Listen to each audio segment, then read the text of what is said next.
सकाळी 5:30 वाजता आम्हाला रवींद्र म्हात्रे पोलीस हे आम्हाला सांगायला आले की एक बाईक पाण्यामध्ये पडलेली आहे, तुम्ही लवकरात लवकर या. आम्ही त्वरित तिथे गेलो. त्यावेळेस बाईकच्या लाईट चालू होत्या, पाण्यात दिसत होती बाईक.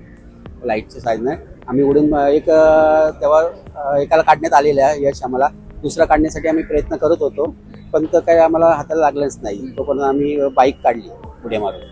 त्यांनी सांगितलं की आम्ही इकडे चाललेलो पनवेलला जुन्या रोडनी, तर चुकून ह्या रोडनी आले. सुमारे 5:30च्या दरम्यान बाईक खाडीमध्ये गेले होते. तेव्हा त्याच्यावर 2 दुचाकी स्वार होते. एकाला वाचवण्यामध्ये यश आलेलं आहे. सारे पोलिसांचा स्टाफ होता, आम्ही होतो. त्यांच्या मदतीने आम्ही वाचवलं. दुसऱ्याचा शोध मोहीम चालू आहे. कधी घडलं? सकाळी 5:30च्या दरम्यान. आणि ते नेमके कुठे जात होते, कशामुळे काय रस्ता? त्याला अद्याप कारण कळलं नाहीये.